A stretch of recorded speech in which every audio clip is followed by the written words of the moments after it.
This is Daniel, your Game Master and Master of Ceremony. This is Tori, and I play Dooley. This is Sorcerer, and I play Ty. This is Becca, and I play Meergrat. And this is Odyssey, a Babylon 5 story. Welcome aboard.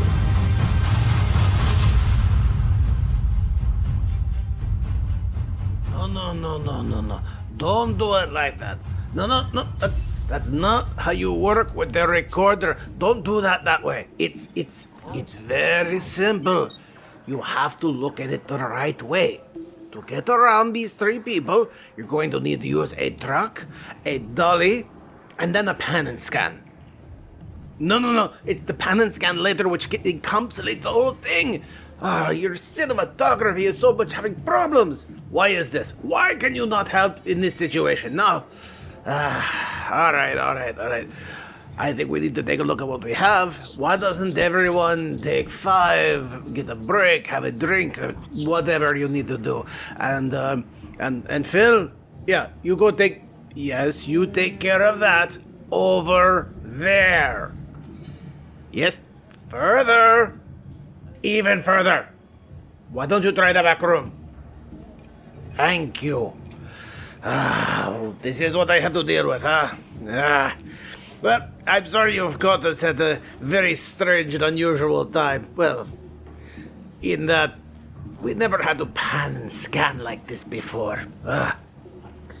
It seems every day when we're doing this sort of thing, we end up with more and more problems. All these technologies that's not integrating everywhere, and trying to arrange the scenes just don't flow the way they used to. Hopefully I'm not getting tired. I will do what every great artist will do. I will take a look at what's presented to me. I will complain endlessly about the technology I have to use this with, and then I will imbibe vast amounts of alcohol until I feel better. But speaking of technology, I suspect you want to know what happened more on the Tamari Celestia, yes? Good. You sit. No, not there. Not until we get it cleaned. There. Bring the chair over. Thank you. Good. Are we sitting comfortably? Then we begin. Yes, good. So last we talked with the Tamari Celestia, a great revelation had come about. Yorni had become, well, I guess you call it a apprentice technomage, thanks to her dealings with the association. And Duli and Meergrat went to go follow Yorni to find out more about this strange new person who turned out to be a technomage hiding on board the whole time. I should also mention that during this time, that Ty was investigating the cathedral, the church, the chapel. But we'll get to that soon enough. However, I should mention that in the discussion, there were some issues and problems when dealing with the technomage himself. Well, I should also mention one other thing about him. I have to say this for the record, and I have to keep this for the recording. When I initially introduced him, I introduced him as Scrab. However, I had read the wrong line and realized that I'd already used that line for a previous character, so I had renamed him in the interim as Edland. So this will be, from this point on, you'll refer to him as Technomage Edland. I suppose you can try for Ed, but I imagine he'll be annoyed with that. So yeah. What'd you say, Ty? I don't remember that. Yeah, fair enough. Yeah, it's that guy with the thing and the who cares? Soup guy. Yeah. Suit So, yes. She wasn't even there, so she doesn't know him anyway. But Well, this is where it gets even more interesting, because when you guys went into the room with the Technomage, the door closed behind you, but not in the you are sealed in with me, but more of the close the door, you're letting the draft in which it then closed, no problem, and you guys started having a conversation with Edland, which was kind of sporadic and unusual and weird questions and answers. At the same time, I think however, answers is being a little generous. Yeah. There were a couple. But at the same time, Ty had enough. Somebody had walked up in essentially a bowler hat and a mutton chop mustache, older guy, kind of portly, with a cane, who said, "Oh, did you want into the chapel?" And Ty went, "Yes, I want in." And they said, "Well, as I relieve myself of the debt I have to you, I will bring you in." And Ty didn't know or did not care what this debt was until eventually kind of asked, "Who is this person?" It was Wagner in a human body. And what you can assume is his original body. Because when he came back from the past, he was Bricari female. Now he is an older human male. With that, he gave a couple of words. The sentries at the door to the chapel opened up. The chapel doors opened up and light streamed out. And in true dramatic fashion, Ty walked in and the door closed behind her. That is where we left last time because I thought that would be one hell of a cliffhanger. Yup. Okay. By the way, if anyone has seen the live action version of The Tick they did on Amazon Plus, there was a great scene where the Terror found Arthur, bound him up, and Arthur going, "Where am I?" Here comes the Terror, who actually tells his Echo to say, "Echo, play dramatic music." Dun dun. Looks over at Arthur. Arthur screams, and literally the Terror looks right into the camera and screams, "Cliffhanger!" And that was where the season ended. Yeah, that sounds like a tick. Wow. But anyway, that's kind of what happened this time, except nobody shouted the word cliffhanger except for me. Actually, I think Mirgrat did as well. Where do we start first? I would love to start with Ty, but I want to keep everybody in a sense of suspense. Of course you do. Of course they do. I would not be doing my job right if I just opened with the fun stuff. So let's start back with Duli, Mirgrat, and Yorni, who are talking to the technomage Endlet. Now, again, he offered soup, told everyone to sit, eat, it's hot. He actually starts eating himself a little bit while answering. He is technically answering. Whether or not he's actually saying the things you want to hear is another question. He's responding. He's replying. Okay, fair enough. I think answering is still very generous terminology for what he's doing. Fair enough. So, during that question-answer period, one thing that Yorni did ask is, "Can you teach me?" And he said, "Yes. Yes, I can." This is basically where we left off with the conversation. So, I will let y'all, if you need to take a moment to get into character or get into questions and answer mode, feel free. But I'll let y'all take the first go. Y'all, as in me and Julie and Mirgrat. Yes. Okay. I will say this. There was one other thing that happened last episode, which was, Julie, who said, "Wait, this guy is a technomage?" I said, "Yes." And Julie actually said, "I knew it! I knew it! Ty's gonna be so pissed." Yeah, that is true. I did say that. Which is quite literally the episode that was just posted. Episode 5 was the two of you looking for technomages. All right. So we've left the technomage. No, you're still there. No, we're still there. Okay. He's still in front of you. Yeah, we're eating soup Yes. and spouting cryptic nonsense.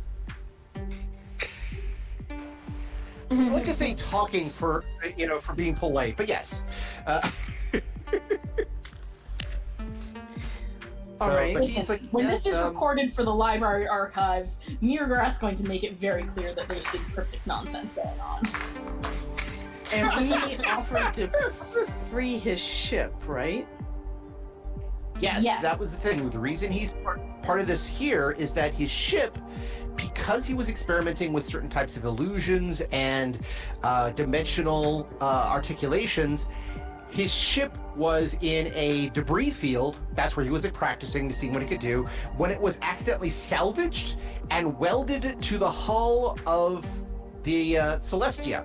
So his ship is quite literally trapped within this ship. Super glad we're on a giant interstellar spaceship that's made of actual salvage. Well, you gotta recycle the material somewhere. Metal's expensive. I'm just saying, like, come on. All right. Hey, it's not like they can, it's not like they can issue it to the deep. This is valuable material.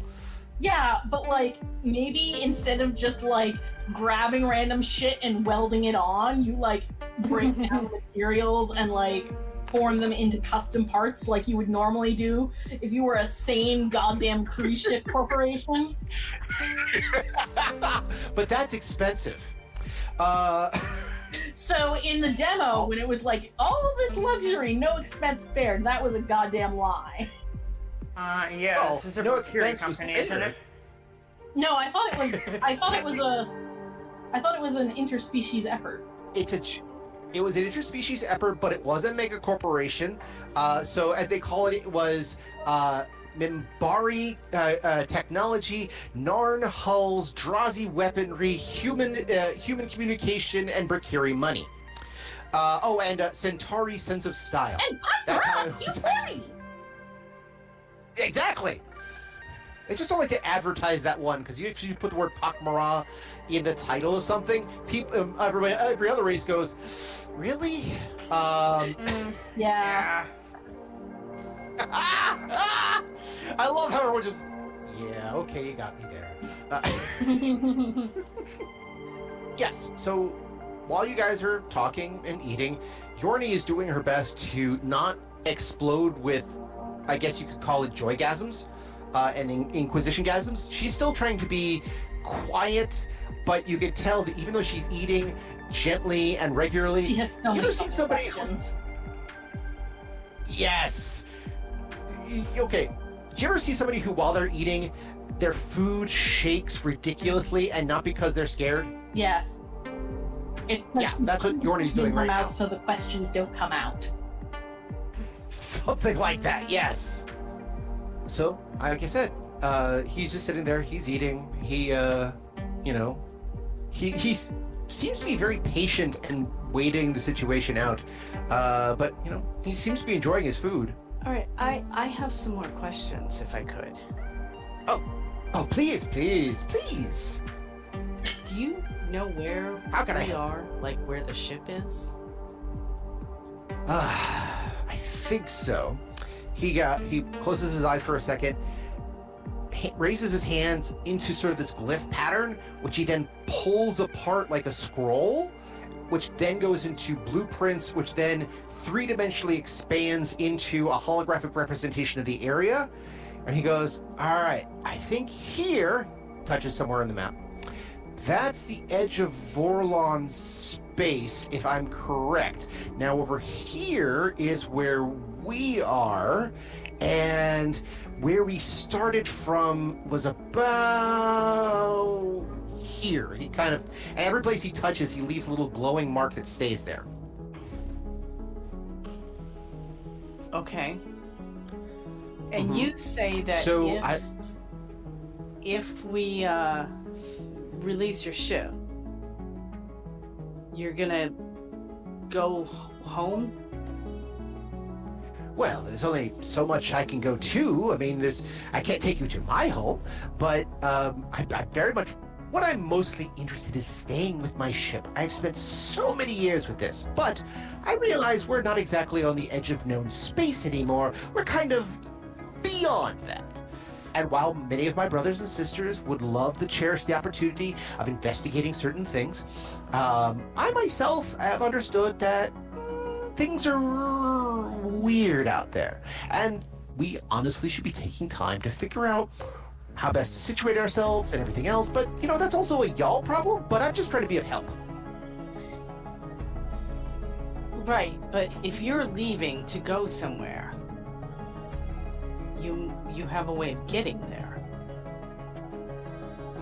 Quite possibly, yes. Assuming I can get this, he waves his arms around out of there. And he waves, he waves both his hands towards where the doors were. It now looks like a bookcase, by the way. Right, but how are you getting there? Do you know of a jump gate that you're going to go through? How are you getting there? He kind of brings his voice down a little bit low, kind of leans in kind of conspiratorially. There are certain things that my order knows about navigation. Now, we're far enough away from our network of navigational points that it's a little tricky, but with my ship, with a few other bits that I could find, maybe getting a couple of good guidance spells, I should be able to navigate towards something which should get me to at least a place that my brethren understand. Whether or not it's something the ISA understands, or the Earthers, or the Narn, or the pak'ma'ra, or the Centauri, he repetitively points to each of you in turn. No is a different question, and I can't take you to those points, which I'm assuming is what you're asking for. You're looking for a way home. We're looking for a way home, and I'm hoping that you can help us. I can certainly try, but I definitely need my ship returned to me one way or the other. And unfortunately, the way that it's situated, I can't break out. I can't merge with the ship that I'm in. I can't make this one large penance. It would be nice, and I think if my brothers and sisters could see this, they would be both shocked, awed, and probably applaud, I think. But at the same time, I can only do so much in the situation I'm in now, but I have things that can be of assistance. And he stands up, takes his bowl, he immediately brings it to this sink, and it looks just like a 19th century sink, which he places his bowl into. And he says, where was it? Oh yes, that's right. And he wanders out of this room into a different adjacent room, and it doesn't have a full door opening and closing, but there is some sort of aperture that he just kind of brushes open, goes into. You could hear him rummaging around. No. Oh, that's where I put that. Oh, no. Oh, wait, nope, that's not it. Okay, no. Here we are. Comes back in, and he says, first things first. Now, I was given a question, which I responded. So in regards to that, by serious tradition, two things have to happen. He reaches into his own jacket and he says, he tells everyone, let me show you, just a moment. Yorni, could you stand up for a minute? She kind of stands up for a bit. Turn around, face your associate, please. She stands up, turns toward both Dooley and Mirkrat. He walks up behind and just kind of pulls out what looks to be a brooch, like an old cameo, except it's made instead of white and black, it's kind of red and blue. You forgot to show us there was nothing up his sleeve first. Well, he did pull it from his jacket. I mean, he literally just like he was pulling for his passport or a credit card or something like that. And he got it, and he goes, here we go. And he places it on Yorni's neck, at the back of the neck, and you see her kind of go, he says, it's okay, it's all right, just the limiter, that will keep you stable. Good. I guess you're now at least a partial apprentice. Good. Here's the other part of the tradition. Here we go. And he offers up what can only be described as like a poor man's leather haversack. It looks beaten up, it looks rough, it looks patched with duct tape. But it's a haversack. He says, you'll be needing this. And she says, what for? He says, okay, first things first. He opens it up a little bit, puts his hand inside, down to about the wrist, and then he kind of waggles it around. He pulls out, essentially, a wrench. He drops that down. He goes in, he pulls out again a screwdriver, which is also an electric type, which is not just the, it mostly also does electrical probing and checks for connectivity. And he pulls it out. He says, there's some things in there, but it's good for storage. Whatever you do, never, and he points at his own wrist, never go this far into it. Two-dimensional structures are a pain, and you could lose the arm. And she says, wait, what? He says, yes, you need a satchel. This is a satchel. It's one of the items of power. You are always given that, but it's a place where you could at least keep your... And he takes her book, puts it in the satchel. The satchel is nowhere near as large that should fit this, and it just kind of drops right in. And he says, now bags of holding are really powerful.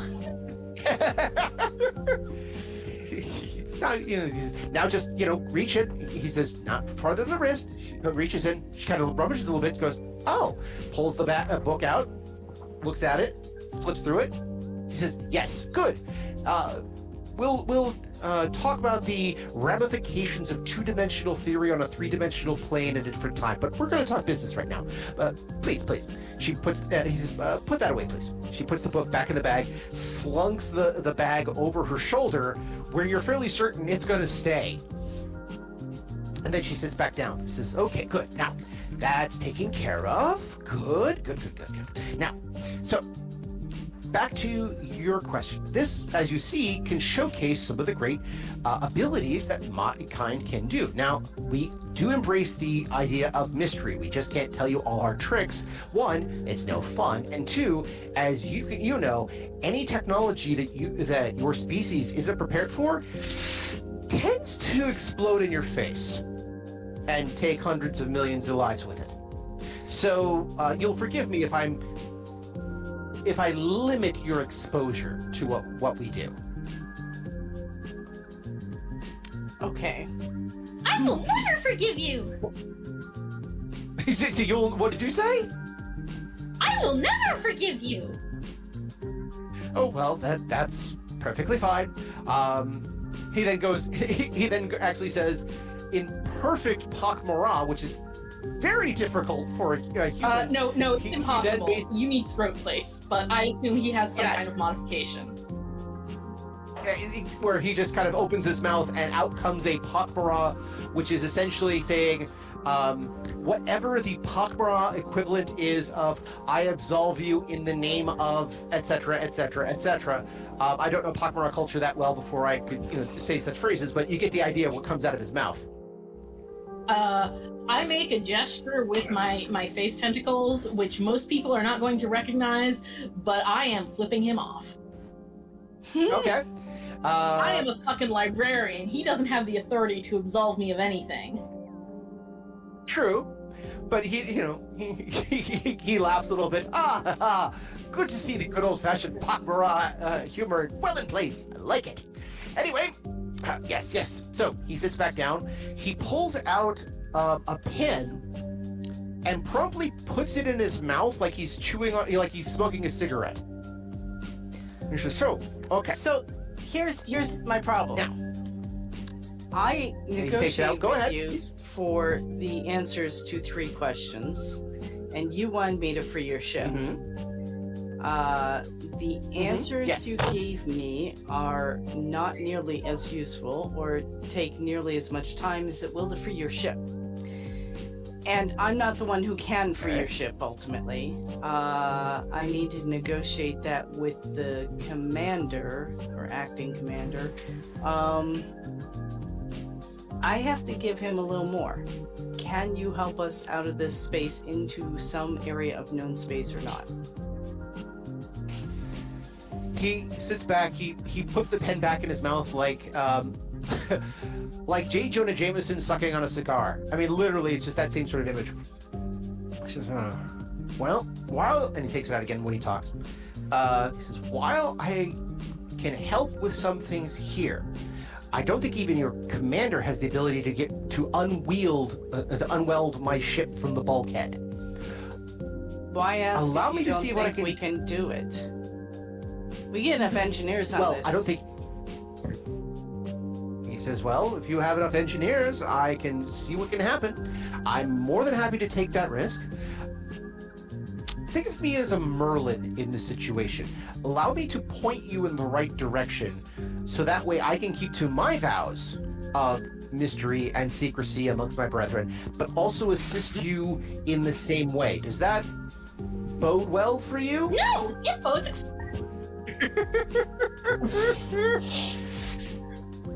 I sense a theme here. In that case, what would bode well for you? He just kind of motions to Mirgrath. Thorough and helpful communication. Information presented in good faith. He says, he takes out the thing. "I absolutely wish to present information in good faith, but..." Clear mission requirements. He kind of sighs and says, A definitive timetable for goals achieved. he kind of says, if I have to do this, I have to do this. Fine. Puts the pen back in his mouth, pulls it out because it's obviously a pen cap that he leaves in his mouth, puts it out. Again, starts writing in the air various diagrams, charts, programs, circuitry, all left, right, and center. And you're looking at this going, is he making art? Is he trying to make a statement? Is this all going to explode in our face? Until you realize that what he's drawing is essentially a logic map on the definitions of honor, morality, and helpfulness.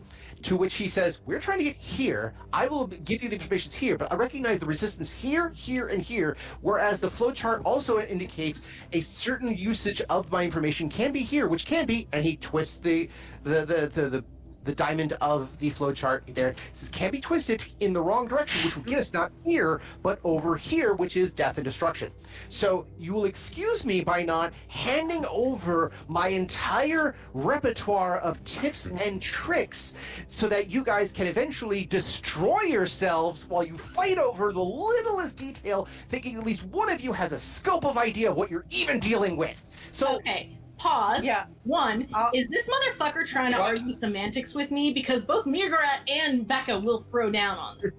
Oh, good What? grief. I stand up and I'm like, okay, well, yeah, you're obviously not going to be any helpful. Give us any helpful information. We can destroy ourselves with or without you, so I'm not terribly worried about that. Case in point, my planet. And I still don't have anything to convince the captain or the commander to let you go, but I might do it just because you're so goddamn annoying.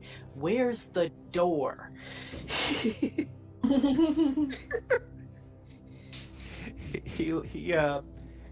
points back at the bookcase. I believe you're looking for Pride and Prejudice.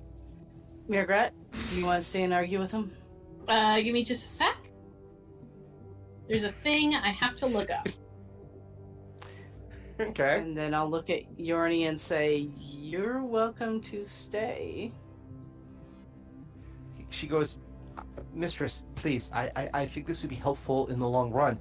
I think, again, his information, he's eccentric, he's weird. I get that. I have been around eccentric and weird my whole life. I'm Centauri. But look at what he's already offered you. What has he offered me? Because maybe I missed it, but I don't think he's offered anything. She turns to. Go ahead. Go, Becca. Sorry. No, please continue. Okay. She turns to Edlund, and then back to Dooley. He just gave us a map of where we are. He then gave us coordinates. We knew where we were.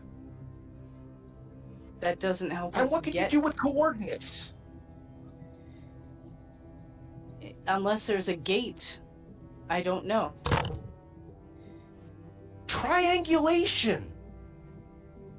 Okay, but we know where we are. That's not the problem. The problem is we're not near a gate. We can't get anywhere. Yeah, the problem is not where are we. The problem is can't get there from here.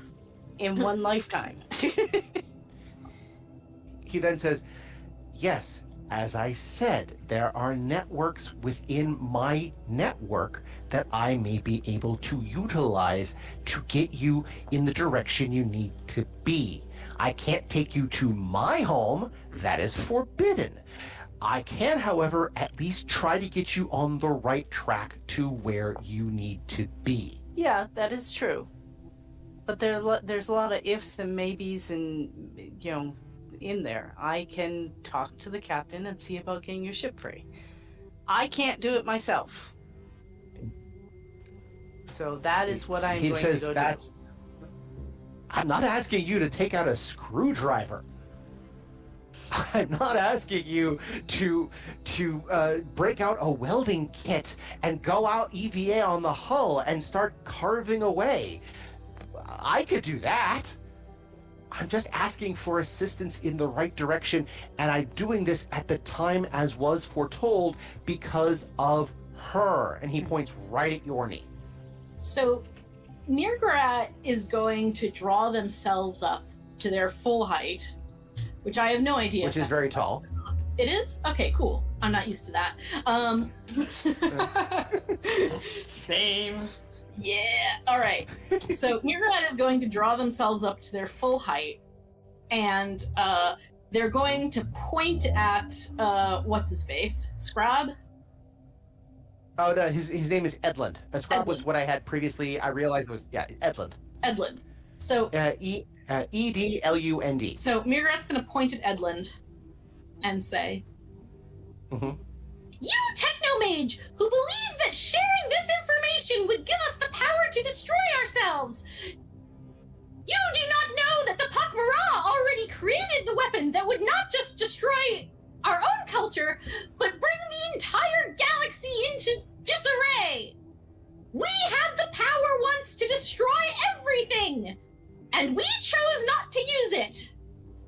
The Sixth Council determined that the quantoplasmic hyperspace eroder would never be used, and the final act of the Sixth Council was to determine that the Council may never reconvene. You, who rely on your implants and your magic, you underestimate the people of this galaxy, and you, in your refusal to share information, show only your ignorance of the things around you. Good day, sir!" And Mirgrat's going to leave. Yeah. Okay. And that's canon, y'all.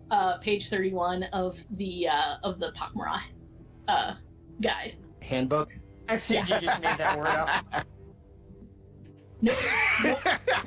It is canon that the pak'ma'ra created a weapon called the quantoplasmic hyperspace eroder that was designed to simulate the thing that Sheridan did, and was able to collapse hyperspace boundaries upon an area of space. Sheridan did this? No, the pak'ma'ra created this. Okay, you said something similar to what Sheridan did, and I went, what? Yeah. The So, once anyway, dead, continue. fully returned Sheridan did this against the Shadows to collapse hyperspace boundaries upon an area of space.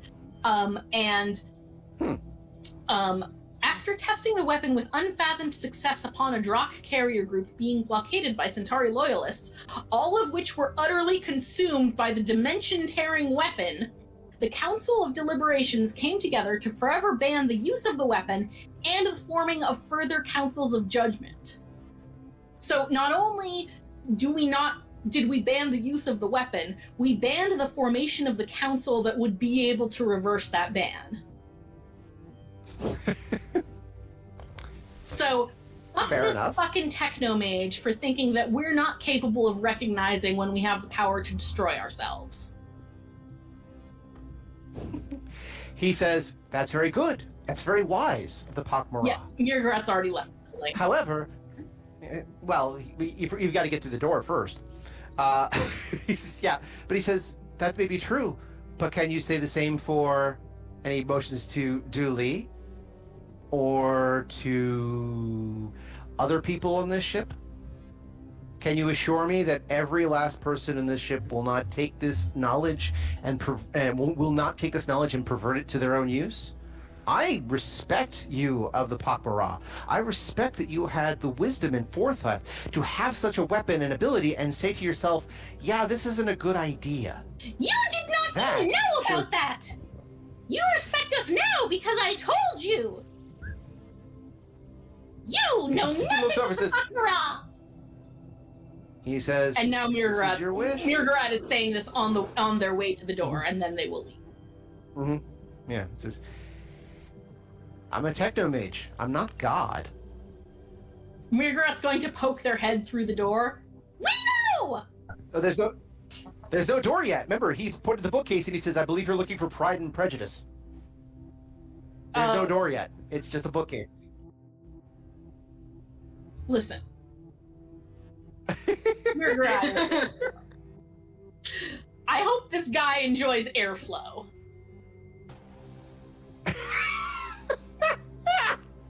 Hope this guy enjoys air. Oh, right. You're letting off a stink, aren't you? No, I'm using my mini plasma cutter. Oh, Jesus. Oh, jeez. It's a little, little extreme. Yep. No, I'm not. I'm going to take Yeah. I'm going to take the book and doorify the wall, and then I'm going to leave. Okay. You give me a quick notice check, though, just to make sure you can find it, because it is a bookshelf full of books. I mean, he said Pride and Prejudice. I'm a librarian, Dan. I can find a fucking book. I still would very much like a roll. Yeah. I know. Say it again. 9. 9. I'm going to I find know where to every find book on the fucking bookshelf.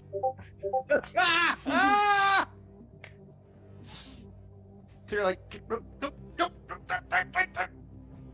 He just sits back, kind of says, "Oh, very well." He stands up, heads over towards the bookcase.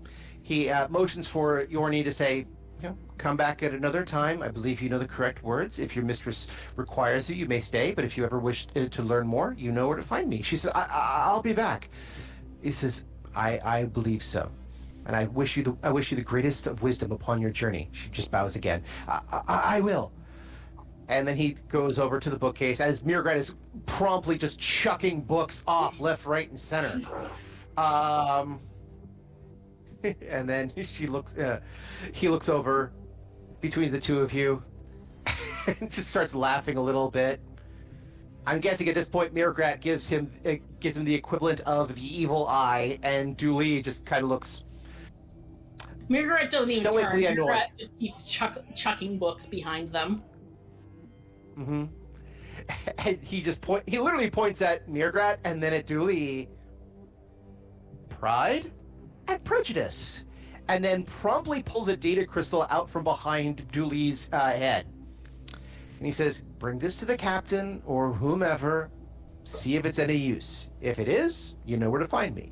I'm not going anywhere, and I have things to build. In the meantime, he basically drops it. Since I'm guessing you don't have your hand outstretched, he just kind of drops it in your collar. He says, in the meantime, have a lovely time. And then he just goes over and says, he literally just he says, Jane Austen, and then the door opens. Mirgrat's going to leave, shouting, "Sense and Sensibility was better!" Yeah, I'm just shaking my head and going after Mirgrat. This guy's just too weird for me.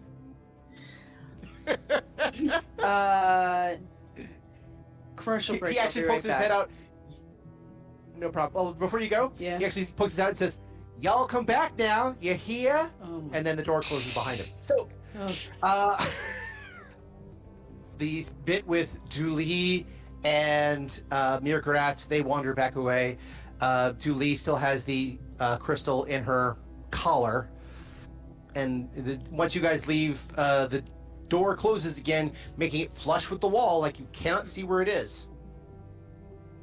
So I look at Yorni. You can find this place again, right? She nods her head. Quite, yes. It does us no good to try and remove his ship from our ship if we can't find his ship. She says, I couldn't tell you where it is on a blueprint, but I could lead you back here very easily, yes. Okay. You are welcome to stay with him anytime you want. I mean, I think we're both deluding ourselves and thinking our contract stands. She nods a bit and says, our contract may be different, but you got me out of the situation. I still have loyalty to you, and I still want to see you get to a better place. Ask of me what you will. I will do what I can. Anytime. Anywhere.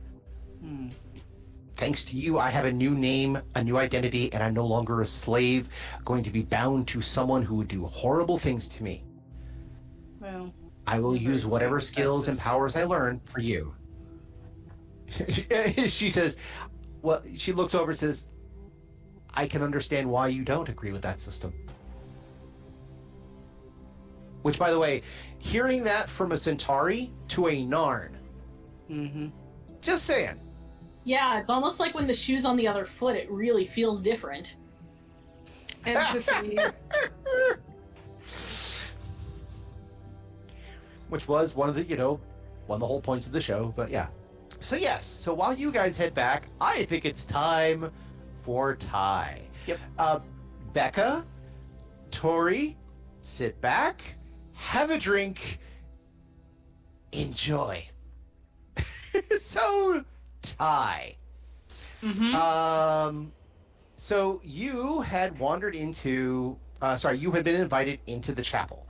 When last we saw you, you entered, light opened, came through, light closed. So, allow me to describe what you see on the other side. First of all, the light is for many, many reasons. There are candles, torches, I won't say laser lights or bright LED lights, but definitely the place is illuminated in almost the oldest sense of the word. It is an aura of light that seems to emanate from both the floor, the walls, but they're not the bright spot here. There seems to be an inner chapel inside the chapel. Basically, you're kind of in a waiting room, for lack of a better term, or by the way, for those of you who actually, if anybody here actually does attend church on a regular basis, there is the term for the area between the outer door and the inner door of the chapel. Does anyone know what that is? Where? Nope. I don't know. Okay. Wait, Okay. where? Kind of like Okay. foyer, but again, I know there's... Oh, do It's you not- not know what it's, it is? you know, You're it's- asking us. I don't know.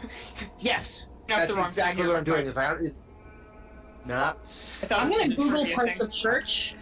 Yeah, there is a specific name for it. For some I reason, thought this was a the trivia letter- thing. Yeah. Okay, so what Oh, I think it's called the Nave, actually. Nave. Oh, okay. I don't know why I know that. It just popped into my head. okay, I have a I might be diagram. wrong. I'm going to Okay. put the diagram in the general. Okay.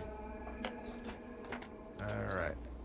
Oh, the nave is the central principal part of a Christian church. Okay, so you were close, but extending from the entrance to the transepts.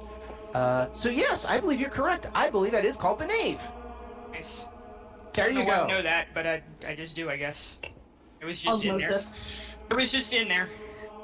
Yep. For some reason. Okay, so yes, thank you. I needed that word, the nave. Very cool. Round 2, fight. So if I ever become a director, I'm not going to say take 2 or it's going to be round 1. So anyway, I'm gonna drop yep, here it is. Either the narthex or the nave is technically the actual term. So yes. So you're in there, and there are people in various robes, a lot of white. They're in also suits that are white, or a lot of clothing that has seen a lot of bleach. A lot of bleach. And so everyone is white upon white and everything else like that. But almost all of them have a particular jewelry. Most of them are pendants, but some of them are rings or wrist bracelets, or even one person who has it as a replacement eye. Okay, that's badass. Can you guess what the jewelry is? Sure can. It must be a blue pendant. Pies getting a Blue collection, crystal I guess. indeed, yes. Crystal. That's what I meant. Yes. They go, welcome, please. And they start with the basic parts, so they kind of like give you a quick blessing, wave something that smells like burning frankincense over you. Then they kind of ask you questions, are you thirsty? Are you hungry? How can we help? I don't need anything. I'm just stopping by. Just, putting in an appearance. They kind of goes, we understand. You are seeking guidance, wisdom, information. We can handle that. We can help with that. We have all the information of the ancient times and of future times. But please, they kind of, after waving everything over you, you can tell they're doing some ritual stuff by, waving crystals over you. Not like like quartz crystals, but again, waving the Data crystals. the blue crystal around. They actually have like a wand with a blue crystal at the end, which is about the size of probably about 2 inches on either side, but it's a perfect cube, and they kind of wave it around you, point towards you, and it's like, all right, there's that. And they look over, they then look at the wand, they kind of press it to their forehead, and they close their eyes, and they go, yes, I think we can help. Please. Bathe in the light and know the way. And they point towards the inner doors. And there's, like I said, from one set of doors to the next, it's, probably about maybe 20, 30 feet. But there are another set of doors. In this case, they look less like doors from the hull or sections for rooms or things like that, but almost like somebody had rebuilt the doors in a double door sense. But it's still using the Babylon 5 gull wing entrance, if you call it, to use a term. The sliding doors. Okay, that's a little weird, but I go that way, I guess. I'm not gonna argue about this. Okay. All right. As you go through the double doors, they open on their own. Butterfly open. You kind of walk through, and you see where the real light is coming from. Besides the fact there are rows of benches, not unlike pews, there are pillows and beanbag chairs and mattresses all over the floors, but not in like scattered everywhere, but in like very neat, precise manners. Other than that, most of the front area from the crossing way past to the sanctuary, yes, I'm looking at the church map that Becca had put up and stealing phrases from that. That whole area is very blank. All the walls are blank. It's bathed in, there's a red light coming from the side, but that's not part of the brightness that you're seeing. You're probably going to need a will save soon, but I'm just going to illuminate the picture for you anyway.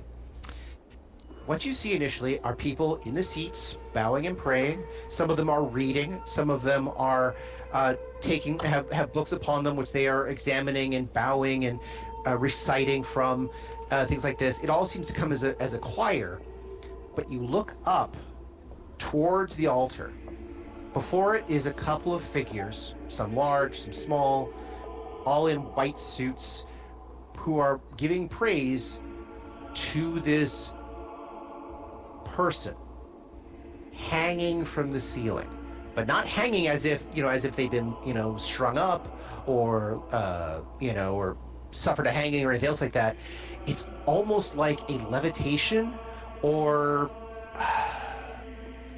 like a sun ritual, or again, not hooks in the skin, but otherwise they are being kept aloft, arms and legs outstretched, Light as a feather, stiff as a board. but not flat as in like a horizontal, flat as in vertical. So imagine light as a feather, stiff as a board is a person standing, but they're standing with their arms and legs outstretched, their head back a little bit, their mouth open, eyes closed, and you notice that every last inch of skin is covered in glowing tattoos, just radiantly glowing tattoos. First of all, I'll need an intelligence check real quick. So Okay. your intelligence. I think I know where this is going. What this is about, isn't it? Ty is dumb, so I'm just gonna pretend she doesn't. Fair enough. It's just the intelligence score, right?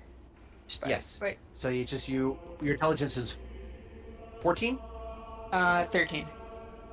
13. Okay, so just roll a d20, and if it's 13 or under, you win. 13. 13! Go. There you go. Right on the money.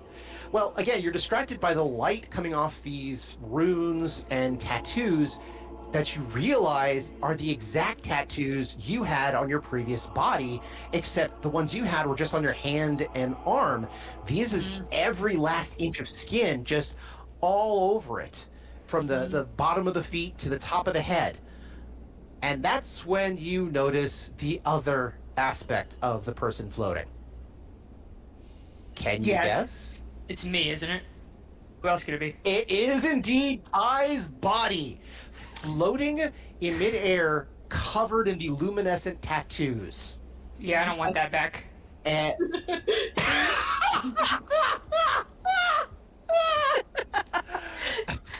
It's not a Okay, but human even- now. Even in the 80s, there was laser therapy. Yeah, But well, not for like weird mystic tattoos that send you through time and space. Like these are some normal weird- tattoos. something weird's going on here. They're body snatcher tattoos. Yeah. Like I don't know if lasers are going to help you against body snatchers. Yeah, but we know a technomage now. I think that's a little premature, and also I don't think he's very helpful. So I don't know what you're expecting him to do. Oh, are you talking about Yorni? Because she's cool. Well, yes, I don't know if she's technically a technomage yet, but she might be able to help. I guess Ty is a human forever now. Because, like, unless we're talking about Yorni, like, I don't think we should be expecting help from the Technomage Quarter. I think help is the opposite of the kind of things he provides. Yeah, Seems like asking he a mostly pervades technomage for problem. help to Ty is like asking someone, a Harry Potter wizard that's turned up in real life for help. Not gonna do that. so you see your own body floating above that. One of the figures turns around from the altar. He looks over and says, "Welcome. Welcome to the Church of Yith. Have you come to view the holiest of books that inscribed itself upon," he raises his hand, "upon the chosen vessel?" Sure, that's what I'm here for. I've come to view the book. The person looks over and yeah, you know exactly who turned around too. Mm-hmm. Alan Gibson. Sorry, Alan Gibbons. Gibbons! He walks over. "It's good to see you again. I suspect it's good for you to see you again. Isn't it?" I don't know what you're talking about, sir. He looks over. He looks over and laughs. "Oh, please. We know that it's you, Ty. You may inhabit the body of Dr. Spears, but we know that it's you. We were alerted of your presence. You had to go where you had to go. But we had somebody who informed us of who you were, where you were, and we can sense when a body has hopped." And he looks over at, he raises up, "You yourself told us how to find you. We've just been waiting for you to show up. But please, come and bathe in the reverence. Become one of us again. We need people who can help navigate us to our permanent home. Someone like you. Someone who values money. Someone who values calmness. Someone who wants out of this situation and back to your normal life." God damn it, I was counting on Or Ty to maybe- believe all of his bullshit, but this seems exactly like what she wants. Listen, Ty has a lot of things, and she's not stupid, and she doesn't make the same mistake twice very often. And after someone's fucked her over once, she doesn't just trust them again, so she is going to back away slowly towards whence she came. He looks over and says, "Oh, leaving? Perhaps you'd like to speak to our high priest, the once true leader of the Yith race, the great collective mind who has seen into the dark future and the distant past and knows what is to come. Perhaps you should talk to our oracle." He waves at one of the other figures at the altar. It's gonna be fucking Madame Vidrasini. No thank you. I am not religious. And one of the figures turns around and says, "Are you sure, Mom?"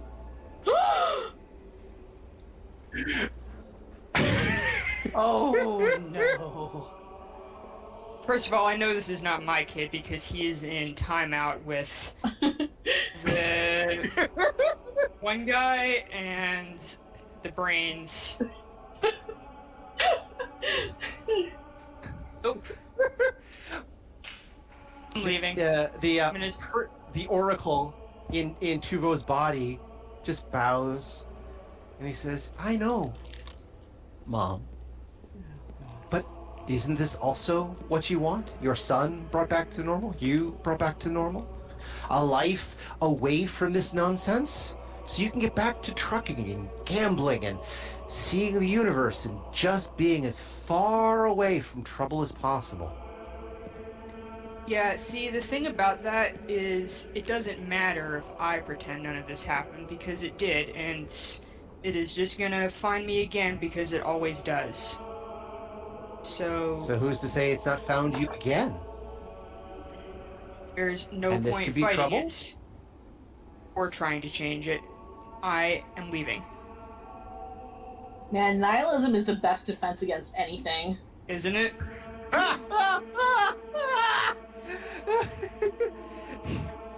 He waves and says, "The doors are always open, Mother.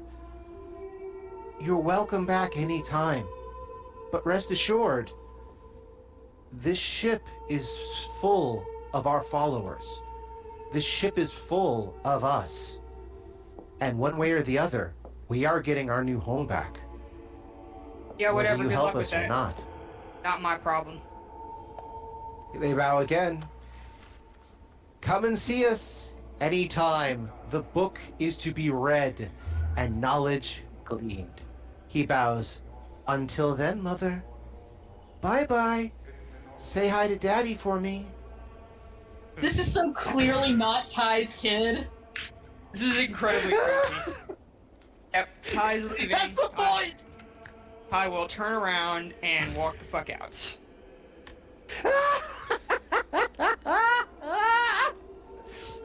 By the way, I have to pause. The gasp I got out of Becca made all this worth it. For a second, I forgot that Tuvo was one of my interns. Yeah, nah, Ty knows that this is not Tuvo, so she doesn't care what happens to this thing in Tuvo's body. And she's not dumb. She doesn't make a bad deal with the same guy twice. Like, come on now. Yeah, fool me once, shame on me. Fool me twice, ain't gonna fucking happen. As I believe is how Ty says that proverb. Uh-huh. Take my body once, shame on me. Take my body twice, I'm gonna have your freaking head. Anyway, Ty is leaving to immediately go find the acting captain. Assuming she gets out the door and nobody tries to stop her or whatever. I guess she'll try to call Dooley again on the way. Dooley didn't pick up last time. But she'll try. So, and again, based on the amount of time Dooley, based on what's happening to you and the amount of time spent with the Technomage, you leave the chapel faster than they leave the Technomage's ship.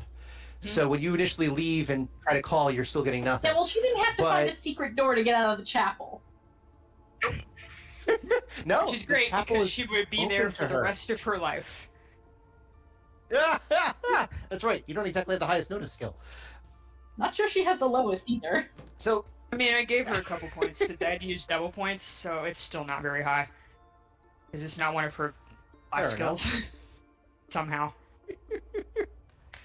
It's just how the worker... You did trader class, right? Yeah, it's trader, not worker. Yeah, it's just how the trader class is done. I don't entirely agree with it. There's all sorts of other people who are making new versions of the Babylon 5 game out there, but nothing's come out of it, so I just kind of run with it. Yeah, whatever. Yeah, exactly. So, but as you leave, again, the people in the vestibule or people in the outer area, the nave, all again, bow. You're welcome back to any time to embrace the light of knowledge. And you're like, get on my face. They open the doors for you. You leave. As you leave, people pass you on the way through steerage. Embrace the light of knowledge. May the light find spirit within you. A new home awaits us all. And you're seeing these people at random, not all of them, but enough that it starts to worry you. I mean, that's how cults. You know how on Morrowind, if you get Maybe you don't. If you get far enough in the game in Morrowind, like, people just start coming up to you on the street, like, spouting some fucking cult nonsense. Just like that.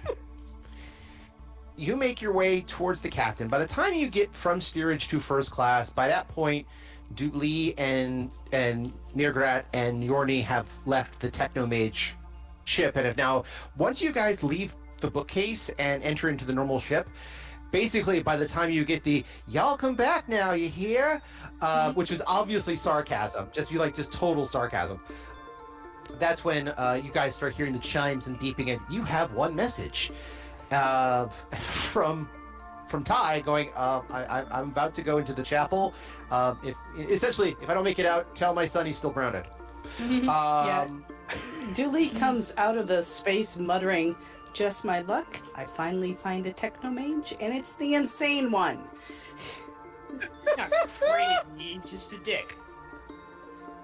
Yeah, I mean, crazy we can work. I'm not sure. And there are people who have argued that that's one and the same.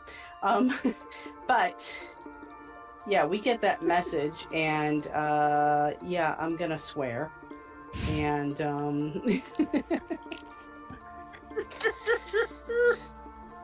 look over at Mirgrat and say, "Okay, well, I guess we're going to go to the chapel."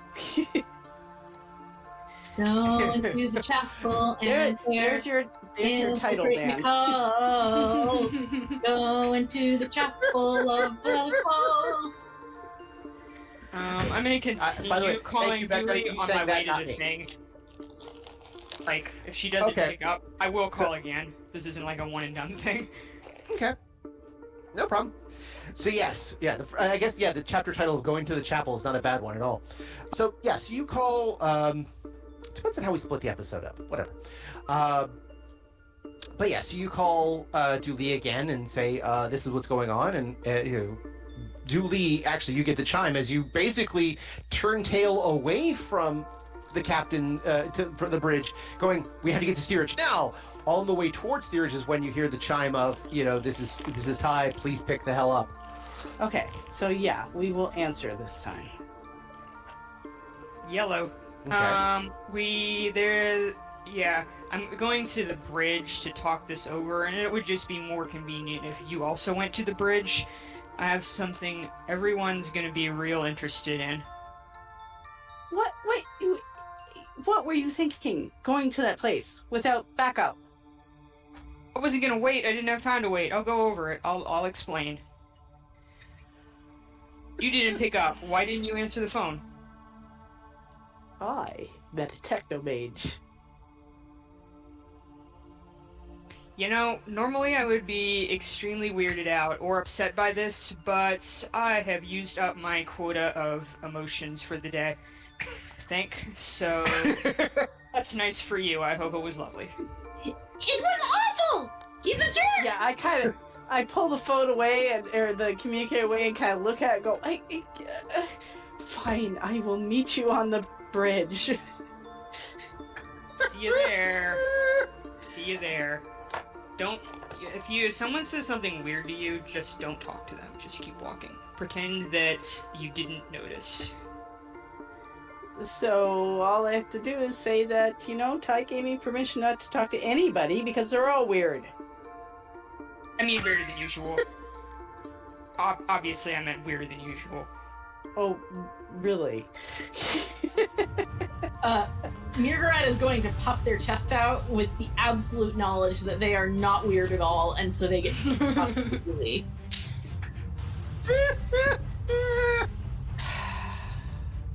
All right, we will head to the chapel.